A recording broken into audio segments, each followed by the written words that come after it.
Late we start. Good evening everyone. और देखें हमारे काफ़ी एक महीना हो गया है सफ़र साथ में बिताते हुए। प्लीज़ लाइक एंड सब्सक्राइब अच्छा लगा तो, और अगर अच्छा नहीं लग रहा है तो प्लीज़ डिसलाइक जरूर कीजिएगा। और अब कमेंट बॉक्स में अपने कमेंट डालते रहिए।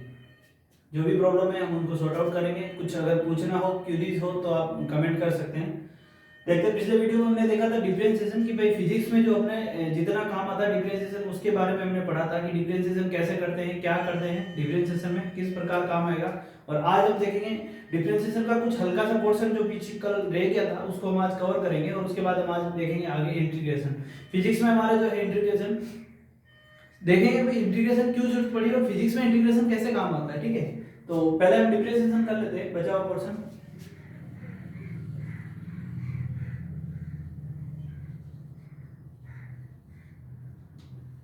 देखो डिफरेंशिएशन जब हमने पढ़ा था तो कल हमने देखे थे कि यू वी देख लिया था, क्रॉस में देख लिया था, डिवाइड में देख लिया था, कुछ चीजें रह गई थी। इस तरीके से हम देख सकते हैं जैसे कि अगर आपको डिफरेंशिएशन पूछा गया हो D by D x of sine x, suppose कीजिए इस तरीके से रह गया था कि D by D x of sine x का स्क्वायर, अगर इस तरीके से दिया हो आपको, इस तरीके से दिया हो तो हमें सबसे पहले क्या करना है, ये कंप्लीट जो क्या है, ये क्या है, u है। हम इसको क्या मानेंगे कि ये क्या है, u है। ठीक है, तो इसको इस तरीके से लिख सकते हैं, ये हम इस तरीके से समझ सकते हैं इसको। ये क्या है, d by D x of u का स्क्वायर। तो इसका जब हम डेरिवेटिव करेंगे, u किस में है, x में, तो जब हम इसका डेरिवेटिव करेंगे तो इसको इस तरीके से करते हैं कि सबसे पहले हम क्या करते हैं, देखो d by D x of sine x का स्क्वायर जो होगा वो किस तरीके से होगा, ये होगा, देखो इसका हो जाएगा 2, ये इसका देखो ये आ गया ये 2 साइन x की पावर 2 माइनस 1। ठीक है, डॉट फिर d बाई डी एक्स करेंगे, जो अंदर जो साइन x बच रहा है इसका करेंगे, किसका करेंगे, फिर हम इस साइन x का करेंगे। राइट, तो ये क्या हो जाएगा, d बाई डी एक्स और साइन x के स्क्वायर का हो जाएगा 2 sin x बच जाएगा। यहाँ पर देखिए sin x हो जाएगा, और sin x का डेरिवेशन क्या होता है, cos x, तो ये आ जाता है। यानी sin x का होल स्क्वायर का जो dy dx करेंगे, डेरिवेशन करते हैं तो क्या आता है, 2 sin x cos x आता है। आई बात समझ में? तो चलो अब आगे देखते हैं इसका, और इसको देखते हैं थोड़ा डीपली, देखेंगे कि भाई किस तरीके से कर सकते हैं। देखिए यहाँ पर सपोज कीजिए कि ये दिया हुआ था आपके पास, है ना, अब आपको इस तरीके से दे दिया कि ये जो है इस तरीके से दे दिया कि साइन एक्स था, ये इसके अंदर एक्स स्क्वायर दे दिया और फिर इसका होल स्क्वायर दे दिया। तो किस तरीके से करेंगे, तो देखो इसको इस तरीके से करते हैं। तो सबसे पहले हम क्या करेंगे, यहाँ पे देखते हैं, सबसे पहले हम क्या करेंगे, D by D x of इसका करेंगे, क्या करेंगे, देखते हैं, यहाँ लिख देता हूँ एक बार में, साइन एक्स स्क्वायर का होल स्क्वायर है, तो इस तरीके से हो जाएगा डी बाई डी एक्स, तो इसका करेंगे, ये हो जाएगा 2, ये हो जाएगा साइन एक्स, सॉरी साइन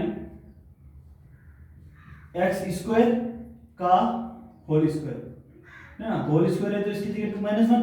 भाई x की पावर n का अपन करते हैं तो क्या होता है, n इंटू एक्स की पावर n माइनस 1 करते हैं, तो उस हिसाब से ये हो जाएगा। फिर डॉट, अब पीछे क्या बच रहा है, ये साइन एक्स स्क्वायर कंप्लीट बच रहा है ना, इसका हमने कर दिया, तो अब साइन एक्स स्क्वायर का बचेगा, तो साइन एक्स स्क्वायर का क्या हो जाएगा, इसको म्यू x मान लेते हैं कंप्लीट, साइन एक्स स्क्वायर का क्या हो जाएगा, अब d बाई डी एक्स करेंगे, अब किसका होगा, ऑफ साइन एक्स स्क्वायर का, फिर क्या होगा, डी बाई डी एक्स होगा किसका, एक्स स्क्वायर का, इस तरीके से। तो ठीक है, ये क्या हो जाएगा, 2 sine x square D by D x of sine x square, तो साइन एक्स का क्या होगा, cos x, तो ये जाएगा cos x square dot x square का क्या हो जाएगा, 2x।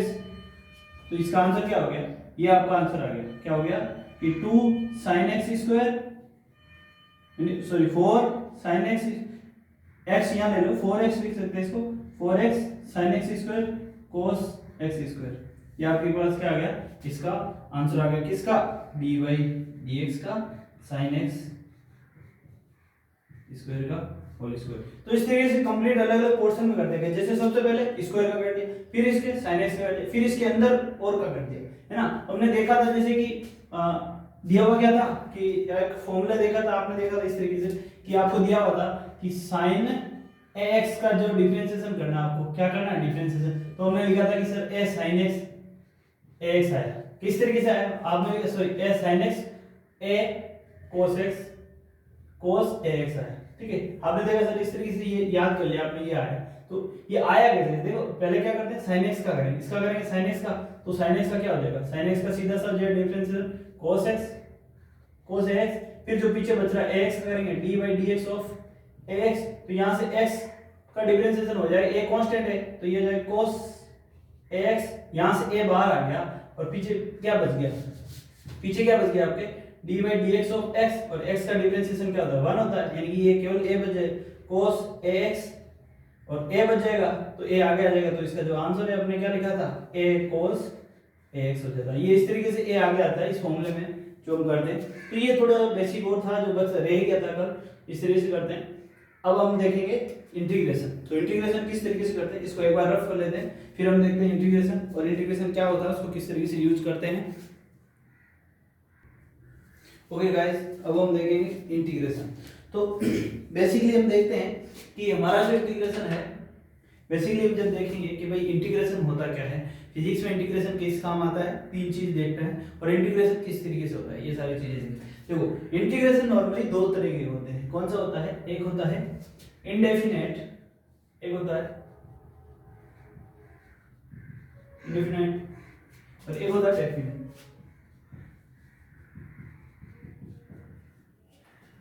इंडेफिनेट और डेफिनेट में क्या फर्क होता है, देखो इसमें क्या होता है कि नो लिमिट होती है, यानी ये क्या होता है विदाउट लिमिट होता है, दिस इज क्या होता है, ये होता है विदाउट लिमिट, विदाउट लिमिट, यानी कि लिख सकते हो या फिर लिख सकते हो नो लिमिट, इसमें कोई लिमिट नहीं होती। इसमें क्या होता है, ये होता है विथ लिमिट, एक्चुअली ये क्या होता है इसमें लिमिट लगी हुई होती है ना, ये लिमिट है इसमें लिमिट लगी होती है, इसमें लिमिट नहीं लगी होती, ये विदाउट लिमिट होता है, ये विद लिमिट होता है।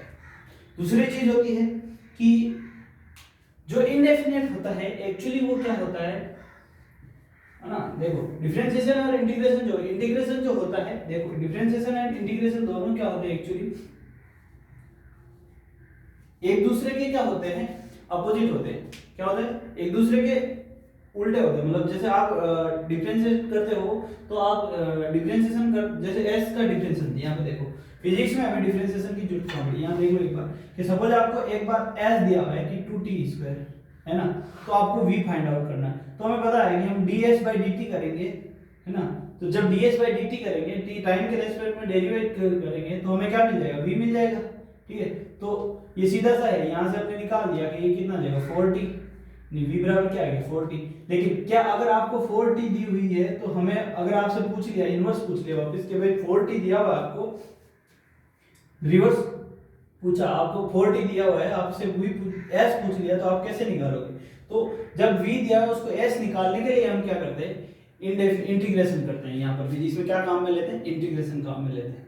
दूसरा क्या होता है, देखो ये चीज हमेशा एक दूसरे की क्या होती है, रिवर्स होती है। जो डिफरेंशिएशन होता है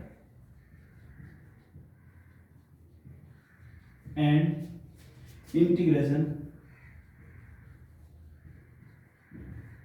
आर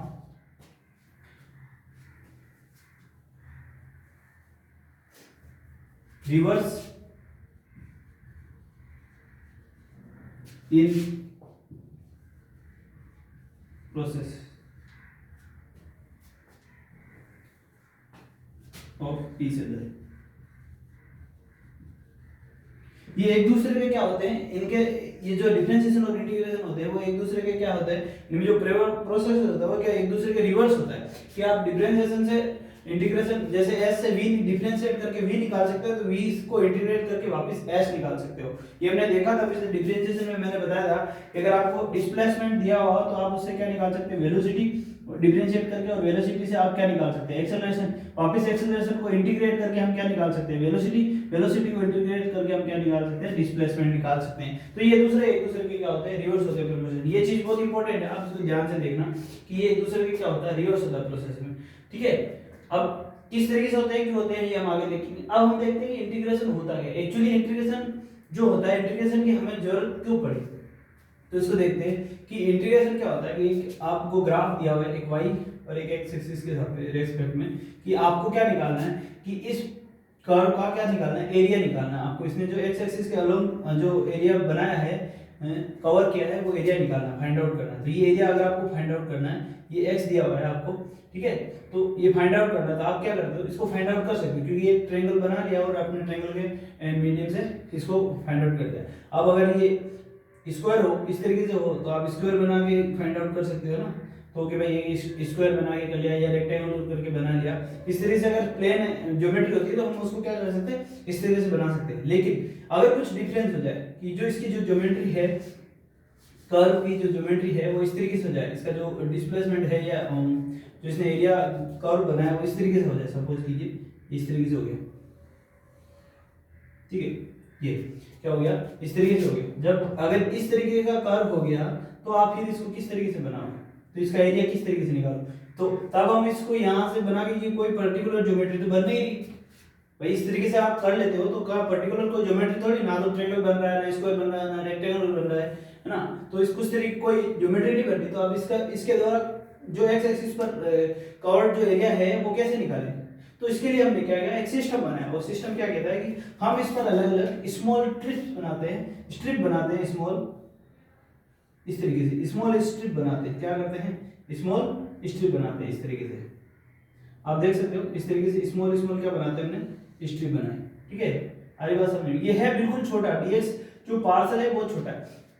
अब डीएक्स को समझ लेते हैं कि कितना छोटा है। ये डीएक्स को समझने के लिए हम सपोज कन्वेंस करते हैं कि ये क्या है, एक प्लेन है, इस तरीके से मान लो कि एक प्लेन दिया हुआ है, तो इसका कोई ये क्या है, एस है ना, एरिया है जो एस है, इसको एस से डिनोट कर। इसका अगर मैं कोई छोटा पार्ट लेता हूँ तो इसको मैं क्या बोलता हूँ, डेल एस, जिसको मैं देख सकता हूँ, ऐसा पार्ट जिसको मैं देख सकता हूँ अपनी आंखों से, तो वो क्या, उसको क्या बोलते हैं, डेल एस बोलते हैं। ये फिजिक्स की थोड़ी लैंग्वेज है।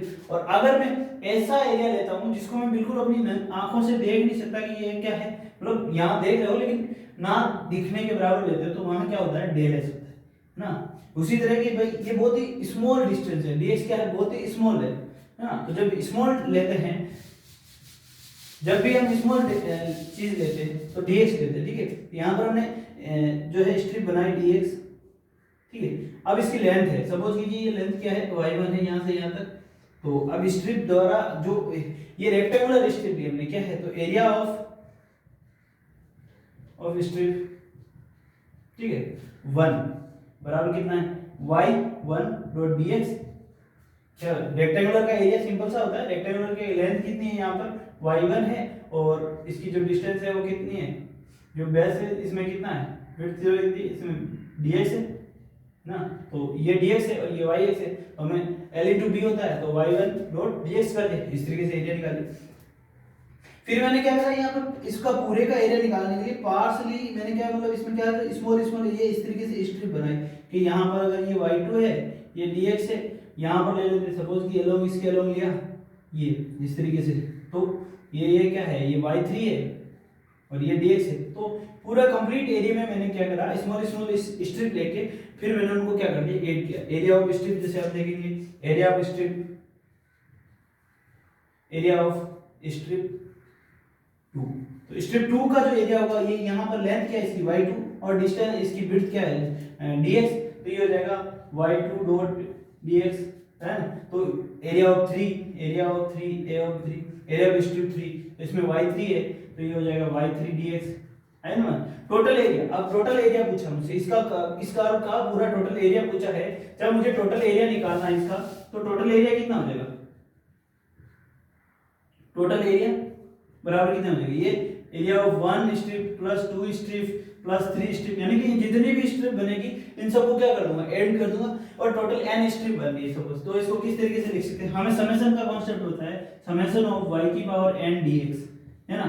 तो n क्या होता है, n यहाँ से लेके 1 टू लेके n बराबर इन n होता है, ठीक है, जितने भी n चाहिए अपने को है ना। लेकिन यहाँ पर आप गौर से देखिए, इस जो डायग्राम है यहाँ पर, ये वाला डायग्राम देखते हैं, तो रेक्टेंगुलर ले रहे हैं हम, ये स्ट्रिप कैसी ले रहे हैं, रेक्टेंगुलर, तो इसको रेक्टेंगुलर बनाने के लिए यहाँ तक बन जाता है। लेकिन ये वाला फिर ऐसे रेक्टेंगुलर लेते हैं तो ये वाला पोर्शन क्या हो जाता है, इसमें से बच जाता है ना, ये कुछ पोर्शन जो है इसमें इस तरीके से ये वाला बच जाता है, क्योंकि ये जो अपना रेक्टेंगुलर है वो तो यही बनता है इस तरीके से है ना भाई, इस तरीके से बन जाता है। तो ये ऊपर क्या होता है, इसमें ये एरिया जो होता है ना, ये बच जाता है अंदर वाला। तो इस इस एरिया को कवर करने के लिए फिर हम इसका क्या करते हैं, इंटीग्रेशन करते हैं। तो यहाँ पर हमारा यहाँ से फिर वो क्या आ जाता है, इंटीग्रेशन आ जाता है, लिमिट लग जाती है इसमें n बराबर 1 से लेके n बराबर n तक, ये हो जाता है y of n dx।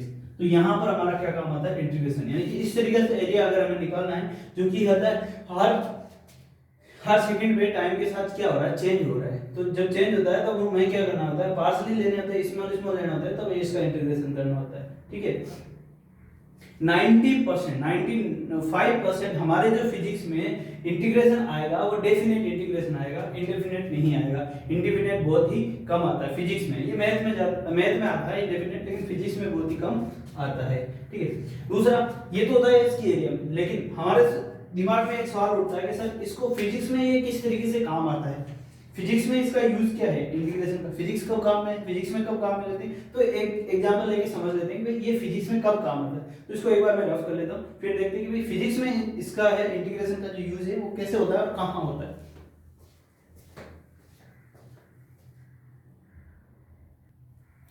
Okay guys, अब हम देखेंगे कि जो इंटीग्रेशन है जो फिजिक्स में कहाँ काम आता है, किस तरीके से काम आता है, उसको हम एक एग्जांपल से समझते हैं। देखो सपोज कि यहाँ पर एक कोई ब्लॉक है, ठीक है, एक ब्लॉक है इस तरीके से एक सरफेस पे पड़ा हुआ है, जो इस ब्लॉक को इस जगह पर लाना है, कहाँ पर लाना है, इस जगह पे, है ना, कि ये ए पॉइंट है और यहाँ पर बी पॉइंट पर ये ब्लॉक पड़ा है। ठीक है, इस बी पॉइंट से इस ब्लॉक को क्या करना है, इस जगह से लाना है। ठीक है, समझो, बी से कहाँ पे, ए तक लाना है। तो बी से ए ये कितना है, 10 मीटर है, सब कितना 10 मीटर, और इस पर कोई आदमी क्या कर रहा है, इस पर फोर्स लगा रहा है। क्या कर रहा है, एक आदमी है जो क्या कर रहा है, फोर्स लगा रहा है, कि इस तरीके से एक फोर्स लगा रहा है इसमें, जो एक आदमी है वो क्या कर रहा है, इस पे फोर्स लगा रहा है। देखो यहां पर क्या करता है, एक आदमी इस पर क्या करता है, फोर्स लगाता है। वो कितना फोर्स लगा रहा है कि सपोज कीजिए ये जो फोर्स लगा रहा है वो 10 न्यूटन लगा रहा है। ठीक है, ये 20 मीटर, सपोज ये 20 न्यूटन इस पर फोर्स लगा रहा है। ठीक है, ये कितना न्यूटन फोर्स लगा रहा है, ये है 20 न्यूटन। ठीक है, तो ये क्या कर रहा है, 20 न्यूटन इस पर क्या लगा रहा है, फोर्स लगा रहा है। तो इसको यहाँ, इस बॉक्स को यहाँ से खिसका के इसको यहाँ तक लाना है। तो इसको यहाँ तक लाने में इसको कुछ ना कुछ वर्क करना होता है। क्या करना होता है, वर्क करना होता है। तो वर्क है ना, क्या करना होता है इसको, वर्क। तो वर्क W होता है। ठीक है, तो वर्क कितना करना होता है, वर्क क्या होता है हमेशा F इंटू क्या होता है, displacement, right, F into displacement होता है। चलो, तो यहां पर देख सकते हैं कि F कितना है, F कितना है, जो फोर्स लगा है इस पे कितना है, 20 न्यूटन इंटू डिस्प्लेसमेंट कितना है, 10 मीटर, ये कितना हो जाएगा, 200 न्यूटन मीटर। देखो W बराबर है ना, ये वर्क बराबर, तो W बराबर यहाँ से क्या हो गया, ये सॉरी ये 200 है, कितना हो गया 200 न्यूटन मीटर, यानी कि 200 जूल। ये न्यूटन मीटर को अपन क्या लिख सकते हैं, जूल यूनिट लिख सकते हैं। ये यूनिट ध्यान रख सकते हैं कि एनएम को हम क्या लिखते हैं, जूल। ठीक है, ये केस हो गया। अब यहाँ पर हमारे पास इंटीग्रेशन काम में नहीं है, लेकिन अब मैं अगर लगा देता हूँ, इस क्या करता हूँ मैं, अब इसको क्या कर देता हूँ, ये बॉक्स है, इसको मैं एक क्या करता हूँ, एक स्प्रिंग से अटैच कर देता हूँ। क्या कर दिया मैंने, इसको एक स्प्रिंग लगाया और स्प्रिंग के कॉर्नर पे इसको ऐड कर दिया। अब मुझे इसको फोर्स करना है, राइट। तो स्प्रिंग जैसे जैसे कंप्रेस होगी इसका फोर्स क्या लगेगा, ज्यादा लगेगा। जैसे जैसे स्प्रिंग नजदीक आएगी ये वापस क्या करेगा, ज्यादा फोर्स लगाएगी। तो जब फोर्स लगाएगी तो इसको और नजदीक आने के लिए, जैसे यहां से यहां तक लाने के लिए इसको फोर्स क्या करना पड़ेगा, कम लगाना पड़ेगा। लेकिन यहाँ आ जाएगा तो इससे और आगे जाने के लिए और फोर्स बढ़ाना होगा। जैसे यहाँ अगर 5 न्यूटन लगाना पड़ेगा तो यहाँ 10 लगाना पड़ेगा, और इसको नजदीक लाने के लिए यहाँ से 15 न्यूटन लगाना पड़ेगा। इससे और नजदीक लाने के लिए यहाँ से 20 यूनिट लगाना पड़ेगा। इससे और नजदीक लाने के लिए यहाँ 25 यूनिट। इस तरीके से जैसे जैसे नजदीक आता है तो इसमें क्या होता है, फोर्स क्या होता है, इंक्रीज होता जाता है। यानी कि जो फोर्स है जो लगाना है वो क्या होता है, इंक्रीज होगा। तो जब ये कांस्टेंट नहीं हो, जब है ना कि जो लगने वाला फोर्स है जब कांस्टेंट नहीं होता है और हर सेकंड क्या होता है, चेंज होता है, तो फिर हम उसको कैसे निकालेंगे। तो अगर हम चेंज होगा तो फिर हम इसमें ये तो लगा नहीं सकते, क्योंकि यहाँ 10 है तो यहाँ 20 है, तो इसमें तो ये तो पॉसिबल नहीं है इसको कर। तो यहाँ से हमने फिर इन्वेंट करा, यहाँ से जैसे साइंटिस्ट ने इन्वेंट किया कि आप इसमें क्या कर सकते हैं, इंटीग्रेशन कर सकते हैं। बिल्कुल पार्शियली डिस्टेंस लेते हैं। डिस्टेंस क्या लेते हैं, बिल्कुल इसको कि dx डिस्टेंस लेते हैं, जहां तक क्या होता है कि इस पे जो लगने वाला फोर्स है कि वो जो dx डिस्टेंस है वहां तक इस पे लगने वाला जो फोर्स है वो क्या है, कांस्टेंट है। क्या होता है, ये dx डिस्टेंस में अगर कांस्टेंट होता है तो इस पे जो लगने वाला फोर्स क्या है, सेम है। तो हम क्या करेंगे, इस कंप्लीट फोर्स को हम किस में कन्वर्ट कर देंगे, एफ ऑफ निकालेंगे, यहाँ पर जो डिस्प्लेसमेंट निकालेंगे वो यहाँ डब्ल्यू बराबर क्या हो जाएगा, डी डब्ल्यू बराबर हम एफ क्या लेंगे, देखो फोर्स जो है क्या है, सेम है, कांस्टेंट है, और वो डिस्टेंस कितनी है, dx। तो यहाँ पर इस तरीके से हम इसको क्या करेंगे, जो कांस्टेंट निकालेंगे और फिर स्मॉल लेके फिर उसका क्या करते हैं, इंटीग्रेशन निकालेंगे, क्योंकि ये हर सेकंड क्या हो रहा है, हर हल्की थोड़ी थोड़ी डिस्टेंस से इस पे फोर्स बढ़ रहा है, चेंज हो रहा है, तो स्मॉल स्मॉल लेके फिर उसको करेंगे। तो जब स्मॉल लेते हैं छोटे छोटे पार्ट में लेकर उनको क्या करते हैं, कंबाइन करते हैं, तो हम वहां क्या यूज करते हैं, इंटीग्रेशन करते हैं। तो इस ऐसी कंडीशन आती है कहीं पे भी फोर्स क्या होता है, चेंज होता रहता है, तो वहां पर हम क्या करते हैं, ये वाला इंटीग्रेशन काम में यूज में लेते हैं। आई बात समझ में। तो इंटीग्रेशन का फिजिक्स में किस जगह यूज होता है, जब भी वैल्यू वेरिएशन वैल्यू में क्या होता है, वेरिएशन होता है, तो हम फिर वहां पे क्या है, इंटीग्रेशन यूज करते हैं। इसमें वेरिएशन हो रहा है नहीं हो रहा कि ये स्प्रिंग की वजह से फोर्स बढ़ता जा रहा है, कांस्टेंट नहीं है, जब कांस्टेंट नहीं होता है तब हम वहां क्या करते हैं, इंटीग्रेशन यूज करते हैं। तो आई बात समझ में कि इंटीग्रेशन कब यूज करते हैं, इंटीग्रेशन कैसे काम में आता है, ये होता है अब हम करते हैं इंटीग्रेशन, कि भाई हम अलग अलग फंक्शन के, पॉलिनोमियल फंक्शन का इंटीग्रेशन किस तरीके से करेंगे, ट्रिग्नोमेट्रिक फंक्शन का किस तरीके से करेंगे, एक्स फंक्शन का किस तरीके से करेंगे, लॉग फंक्शन का किस तरीके से इंटीग्रेशन करेंगे। ये तीन चार चीज है जिसको हम पढ़ते हैं। अब इसको मैं एक बार रफ कर लेते हैं, फिर हम देखते हैं सबसे पहले इंटीग्रेशन ऑफ पॉलिनोमियल फंक्शन और इंटीग्रेशन होता किस तरीके से है। ओके गाइस, तो ध्यान से समझना, बहुत अच्छा टॉपिक है।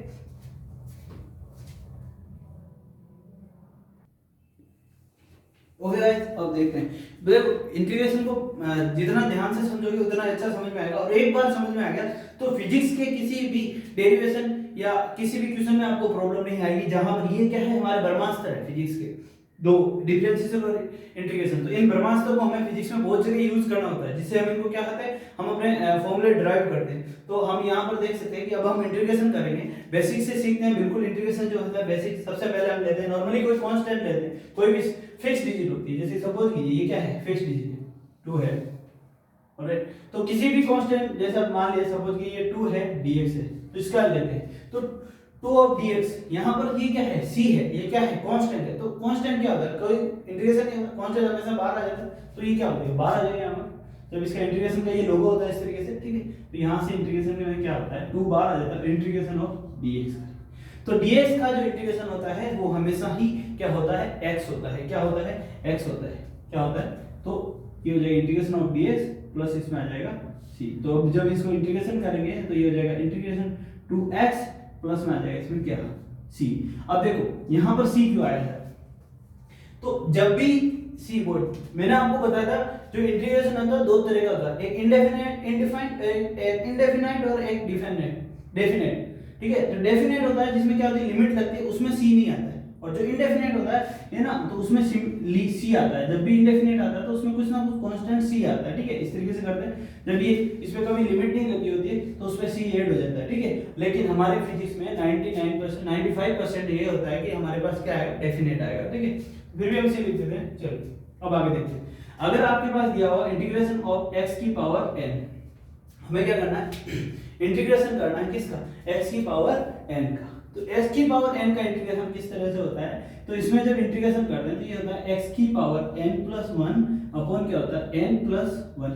लेकिन यहाँ पर आपके पास एक कंडीशन होती है, और वो कंडीशन क्या होती है कि सर आपके यहाँ पर जो n होता है वो क्या नहीं होना चाहिए, n होना नहीं चाहिए, -1 नहीं होना चाहिए।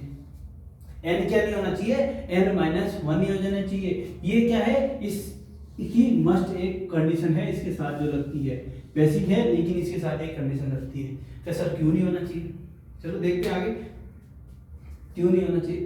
देखो अब इस पे पहले हम देख लेते हैं, पहले नॉर्मली हम देख लेते हैं x की पावर n। अब इसकी कंडीशन हमने लगा दी कि इसमें साथ क्या नहीं होना चाहिए, -1 नहीं होना चाहिए। अब इसमें होने वाला है जैसे कि अब सपोज करो इंटीग्रेशन करना है, इंटीग्रेशन ऑफ x की पावर क्यूब का, ठीक है, x क्यूब का इंटीग्रेशन करना है, तो क्या होता है, ये इस तरीके से होगा, x की पावर 3 प्लस 1 अपॉन 3 प्लस 1, तो ये कितना हो जाएगा, x की पावर 4 प्लस 4।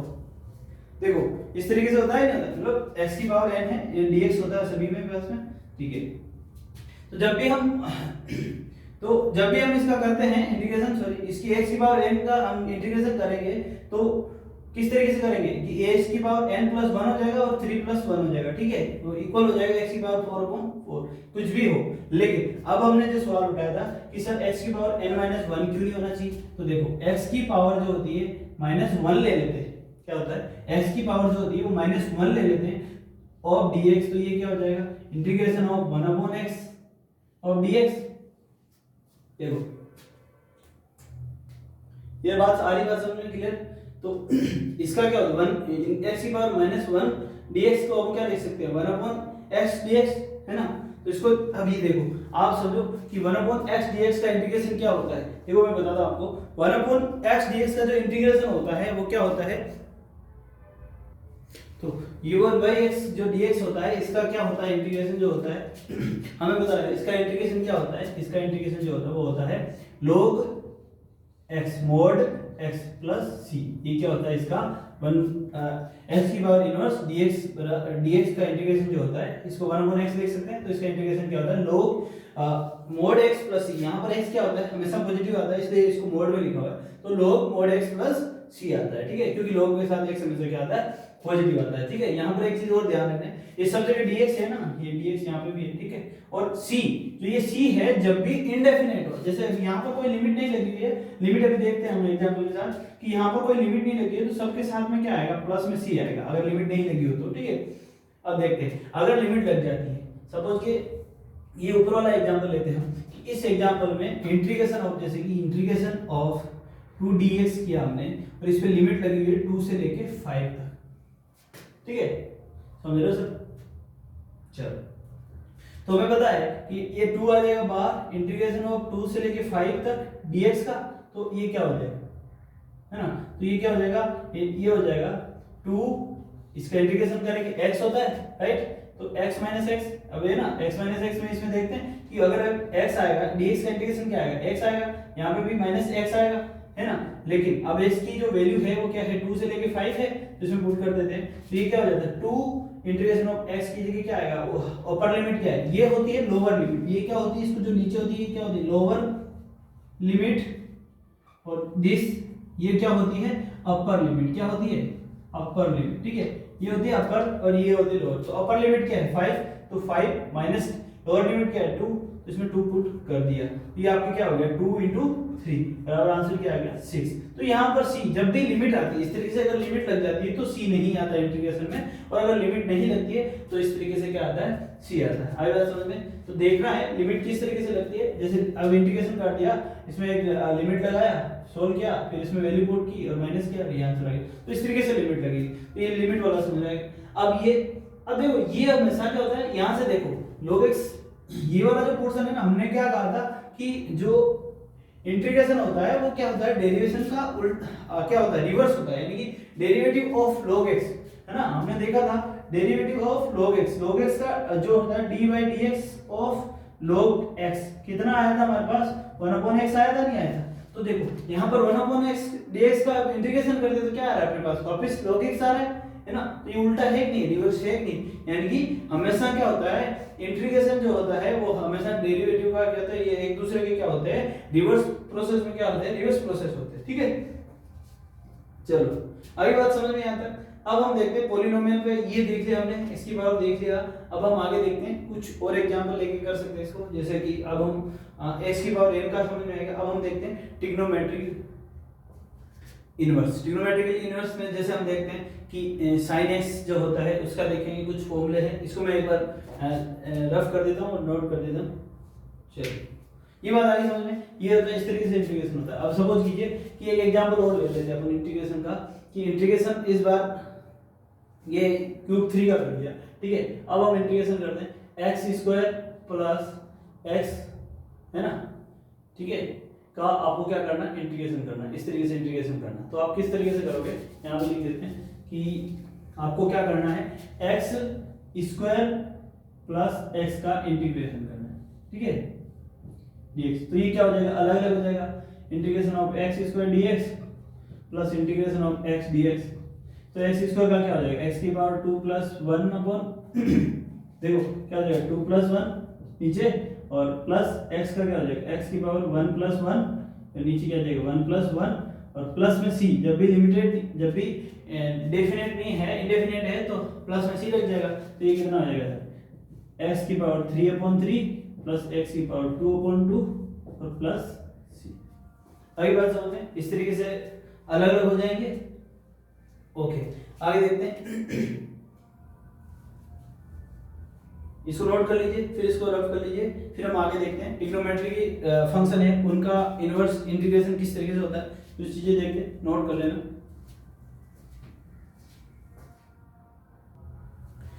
देखो भाई, मैंने यहाँ पे कुछ इंटीग्रेशन और डिफरेंशिएशन लिखे हैं, तो जिनको एक साथ लिखे हैं मैंने कि भाई इसका डिफरेंशिएशन, ये डिफरेंशिएशन ये हो रहा है तो इसका इंटीग्रेशन क्या हो रहा है, तो ये एक दूसरे के अपोजिट है, इस तरीके से समझ में आ जाएगा।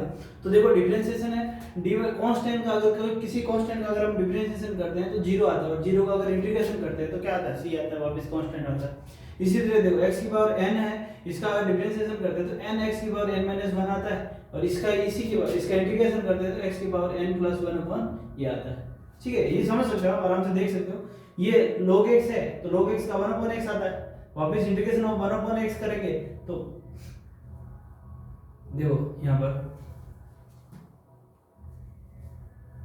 वापस log ऑफ x क्या 1/x करेंगे तो क्या आ रहा है, log x प्लस c। उसी तरह ex पे कोई चेंज नहीं हो रहा, तो ये ex के यहाँ पे देख सकते हैं ex की क्या होता है, डिफरेंशिएशन में कोई चेंज नहीं है, ex के जो डिफरेंशिएशन है उसमें कोई चेंज नहीं हो रहा, तो ex के इंटीग्रेशन में भी कोई चेंज नहीं आ रहा, बस की केवल c ऐड हो रहा है। यहाँ पे ax है, ax का क्या होता है, ax in log e to base क्या होता है, e और a आता है। ठीक है, इसी तरह इंटीग्रेशन करेंगे ax तो ये क्या आ जाएगा, ax upon log e to the base a और प्लस सी आ रहा है। अब ये देखो sin x का क्या आता है, डिफरेंशिएशन क्या आता है, cos x, तो ये वापस देखो cos x जो है उसका इंटीग्रेशन करते हैं तो वापस क्या आता है, sin x। इसी तरीके से हम ये देख सकते हैं कि जो cos x है उसका डिफरेंशिएशन क्या आता है, माइनस sin x, तो वापस इंटीग्रेशन करेंगे माइनस sin x का क्या आएगा, cos x। वहीं tan x है तो tan x का क्या आता है, sec स्क्वायर x, वापस sec स्क्वायर x का इंटीग्रेशन करेंगे तो tan x, यानी कि इस बिल्कुल अपोजिट अपने को मिल रहे हैं। तो इस तरह से ये सारे बेसिक है, ये पॉलिनोमियल फॉर्मूले हैं कुछ, और कुछ ट्रिग्नोमेट्रिक फॉर्मूले हैं जो अपने फिजिक्स में काम आएंगे, तो वो सारे यहाँ लिख दिए मैंने, आप इनको नोट कर लीजिए। ठीक है, फिर हम आगे देखते हैं, फिर हम कुछ इंटीग्रेशन की कुछ बेसिक प्रॉपर्टी या एक दो एग्जांपल और करेंगे, और फिर हमारा इंटीग्रेशन क्या हो जाता है यहाँ पर खत्म हो जाएगा।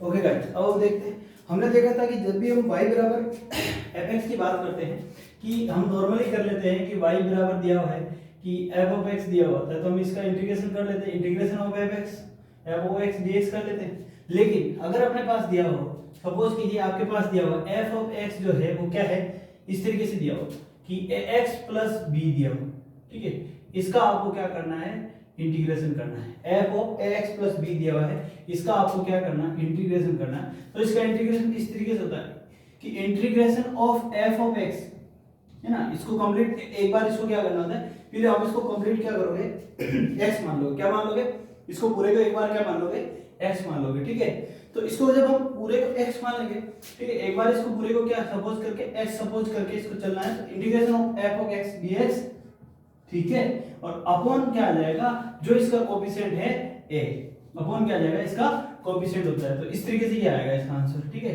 आप समझ सकते हो इस तरीके से। अब इसका मैं एग्जांपल लेते हैं, ये चीज बहुत इंपॉर्टेंट है कि जब भी f of ax plus b के फॉर्म में हो तो इसका इंटीग्रेशन, तो इसका इंटीग्रेशन करते तो क्या होता है, integration of f of x dx upon क्या आएगा, a, यानी कि इसका fx का हम इंटीग्रेशन करेंगे, उसको डिवाइड करना है किससे, इसके x के कोएफिशिएंट से, a से। ठीक है, आई बात समझ में। तो इसका हम एग्जांपल लेते हैं, सपोज कीजिए एक एग्जांपल लेते हैं, आपको दिया हुआ है इंटीग्रेशन करना f integration of f of 2x plus 3 dx, हमें क्या करना है, इसका इंटीग्रेशन करना है कि के स्क्वायर का, ठीक है, यहाँ पे दिया हुआ है dx, हमें क्या करना है, इसका इंटीग्रेशन करना है। तो देखिए प्लीज ध्यान से, जब हमें इसका इंटीग्रेशन करना है तो हमें सबसे पहले पता होता है हमें क्या करना है, f ऑफ x dx करना है, यानी कि जो अगर ये f ऑफ x होता है तो इसका स्क्वायर होता है, तो इसका क्या होता है, ये सीधा सा हो जाएगा, क्या होता है कि ये हो जाएगा 2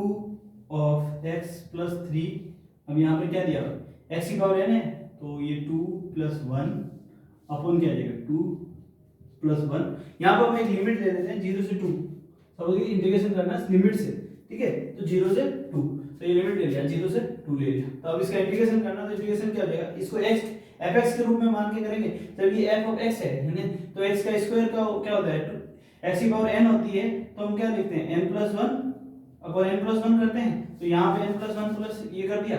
अब इस ये ऊपर वाला fx हो गया। अब इसको क्या कर सकते हैं, हम इसको डिवाइड कर देंगे किससे, इसमें x का कोएफिशिएंट क्या है, यहाँ पर x का कोएफिशिएंट क्या है 2, जो कोएफिशिएंट होता है उसको हम कंप्लीट को क्या कर देते हैं, उससे डिवाइड कर देते हैं, यानी कि जो पूरा ही है उसको हम क्या कर देंगे, इससे डिवाइड कर देंगे। हाई बात समझ में।